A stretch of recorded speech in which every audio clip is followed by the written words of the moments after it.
Lavalin അഴിമതി case supreme കോടതി ഇന്ന് പരിഗണിക്കും. അന്തിമവാദം കേൾക്കാനാണ് ഹർജി ഇന്ന് പരിഗണിക്കുന്നത്. 6 വർഷമായി നിരന്തരം മാറ്റിവെക്കുന്ന കേസായിരുന്നു ലാവ്ലിൻ. മുഖ്യമന്ത്രി പിണറായി വിജയൻ ഉൾപ്പെടെയുള്ളവരെ കുറ്റവിമുക്തരാക്കിയതിനെതിരായ CBI അപ്പീലും വിചാരണ നേരിടണമെന്ന ഹൈക്കോടതി വിധിക്കെതിരെയുള്ള മറ്റ് പ്രതികളുടെ ഹർജികളുമാണ് സുപ്രീം കോടതി പരിഗണിക്കുന്നത്. പിണറായി വിജയൻ ഉൾപ്പെടെ 3 പേരെ വീണ്ടും പ്രതികളാക്കണമെന്നാവശ്യപ്പെട്ട് 2017 ഡിസംബറിലാണ് CBI സുപ്രീം കോടതിയെ സമീപിക്കുന്നത്. 2018 ജനുവരി 1 നോട്ടീസ് അയച്ചു.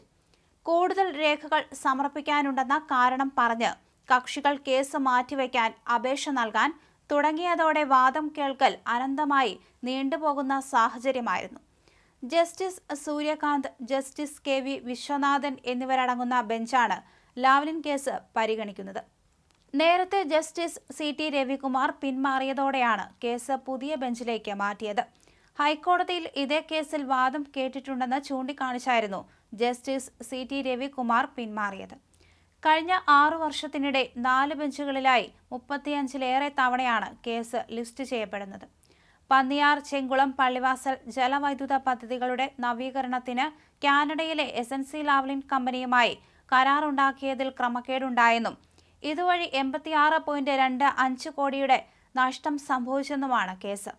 കേസിൽ പിണറായി വിജയൻ ഉൾപ്പെടെയുള്ളവരെ കുറ്റവിമുക്തരാക്കിയ നടപടിക്കെതിരെയുള്ള CBIയുടെ അപ്പീലും ഹൈക്കോടതി വിചാരണ നേരിടണമെന്ന് പറഞ്ഞ 3 പ്രതികളുടെ ഹർജിയുമാണ് സുപ്രീം കോടതി പരിഗണിക്കുന്നത്. നേരത്തെ പലതവണയായി CBI ഉൾപ്പെടെ ആവശ്യപ്പെട്ടതിന്റെ ഫലമായാണ് കേസ് നീട്ടിവെച്ചത്. 2017 ഓഗസ്റ്റ് 23 ലാവ്ലിൻ കേസിൽ പിണറായി വിജയൻ, മുൻ ഊർജ്ജ വകുപ്പ് സെക്രട്ടറി K മോഹനചന്ദ്രൻ, ഊർജ്ജ വകുപ്പ് ജോയിന്റ് സെക്രട്ടറി A ഫ്രാൻസിസ് എന്നിവരെ കുറ്റവിമുക്തരാക്കി വിധി പുറപ്പെടുവിച്ചത്. 2017 ഡിസംബറിലാണ് 3 പേരെ പ്രതിപട്ടികയിൽ നിന്ന് ഒഴിവാക്കിയതിനെതിരെ CBI സുപ്രീം കോടതിയിൽ സമീപിച്ചത്. 2018 ജനുവരി 1 നോട്ടീസ് അയച്ചു.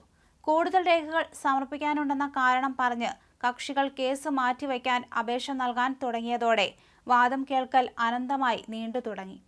അപ്പീൽ നൽകിയ CBI വരെ മാറ്റിവെക്കണമെന്നാവശ്യപ്പെട്ടു.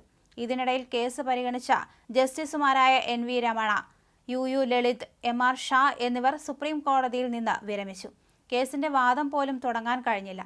മലയാളി കൂടിയായ ജസ്റ്റിസ് CT രവികുമാർ പിന്മാറിയതോടെയാണ് പുതിയ ബെഞ്ചിലേക്ക് കേസെത്തിയത്. കേസ് വാദിക്കാൻ തയ്യാറാണെന്ന് പിണറായി വിജയന്റെ അഭിഭാഷകൻ അറിയിച്ചപ്പോഴും മാറ്റിവെക്കണമെന്ന അപേക്ഷയാണ് CBI പലപ്പോഴും സുപ്രീം കോടതിയിൽ സമർപ്പിച്ചത്. ഇതെല്ലാം വലിയ രാഷ്ട്രീയ ചർച്ചകൾക്ക് വഴിവെച്ചിരുന്നു. എന്തായാലും വിദേശ യാത്രയിലാണ് പിണറായി വിജയനും കുടുംബവും. കേസിന്റെ വിധി വരാനിരിക്കെയാണ് കഴിഞ്ഞ ദിവസം ഗൾഫിലേക്ക് പറന്നത്.